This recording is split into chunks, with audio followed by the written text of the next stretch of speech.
E te ajudando a entender um pouco mais sobre vacina, portanto, nesse assunto, cientistas do mundo todo estão focados, você já sabe, no desenvolvimento de uma vacina segura e eficaz contra o novo coronavírus.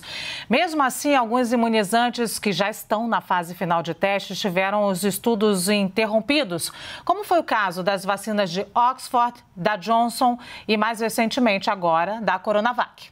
Para nos explicar como funcionam os procedimentos de pesquisas, nós vamos conversar agora ao vivo com Isabela Balalé, vice-presidente da Sociedade Brasileira de Imunizações. Doutora, bom dia, obrigado pela entrevista aqui para a CNN.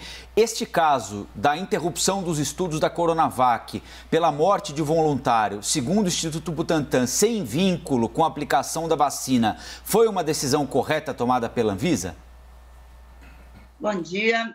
Então, esse é um assunto importante. Nunca a população participou de tão perto de uma pesquisa. Pesquisa de medicamento, pesquisa de vacina, enfim, de qualquer droga que vai ser aplicada na população, ela precisa desses estágios de interrupção quando há qualquer tipo de dúvida. Na realidade, mesmo não sendo um evento compatível, né, que aparentemente relacionado à vacina, se ele aconteceu, se uma pessoa foi ao óbito, que acontece, né, as pessoas que fazem parte do estudo, elas estão na vida, elas podem ser atropeladas, elas podem ter um infarto. Isso não quer dizer que a vacina causou, mas é muito importante investigar. É isso que dá a segurança para que a gente tenha certeza de que a vacina não causa nenhum evento adverso grave na população. Doutora, se por um lado a gente tem até o conhecimento da valorização da ciência, dos pesquisadores, porque nunca observou-se tão de perto todo esse processo que é difícil, intenso e de horas dedicadas ali em cima dos resultados, se a gente tem essa valorização por um lado, de outro a gente tem uma enorme quantidade de questionamentos. Por quê? Quando a gente ouve um evento adverso grave, logo já acende aquela dúvida de, puxa vida, o que pode ter ocorrido? E se eu tomar a vacina, o que vai acontecer? E os questionamentos começam a aparecer. Então eu lhe pergunto, qual que é a diferença quando a gente fala de um evento adverso grave e quando a gente fala de uma reação adversa grave? Muito boa pergunta. É pergunta de quem está estudando vacina.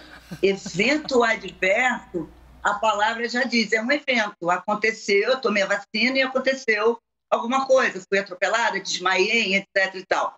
Então, o evento, ele precisa ser investigado para saber se foi um efeito. Efeito é aquilo que realmente a vacina pode causar.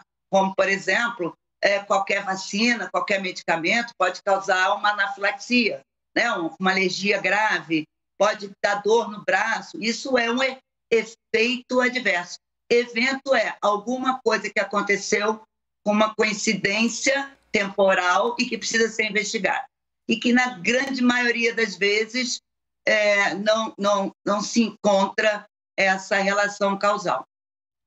Doutora Luciana falando aqui, eu quero voltar a essa história da interrupção da Coronavac pela Anvisa, porque nós acompanhamos também a morte de um brasileiro. Eu tive a oportunidade de entrevistá-la na época com a vacina de Oxford e a pesquisa de Oxford informou a Anvisa e a Anvisa não interrompeu os estudos aqui naquele momento. E aí eu lhe pergunto, para quem fica confuso para entender essa situação, qual é a diferença dos dois?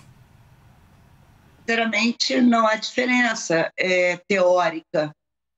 O grande problema é justamente a truncada de informação. É isso que faz a população ficar insegura, porque ninguém entende, né? Eu falei aqui da gente ficar participando de perto de uma pesquisa e ainda a informação chega na população já de uma maneira errada, com discussões políticas, às vezes com manchetes que dão a entender que a vacina é perigosa. Então, a gente precisa trabalhar muito nisso, né? Nós da ciência precisamos muito de vocês, jornalistas, para que essa comunicação chegue de uma maneira correta. Não é correta de verdadeiro ou falso, é a maneira que a gente fala. Então, essa história toda da Anvisa, eu, sinceramente, não acompanhei de perto isso tudo.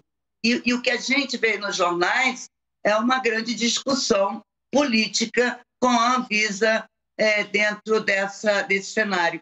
O que eu posso dizer é que a Anvisa é um órgão regulatório dos mais confiáveis internacionalmente, temos um órgão regulatório de muito respeito internacionalmente e que a política não deve destruir esse órgão tão importante para o Brasil.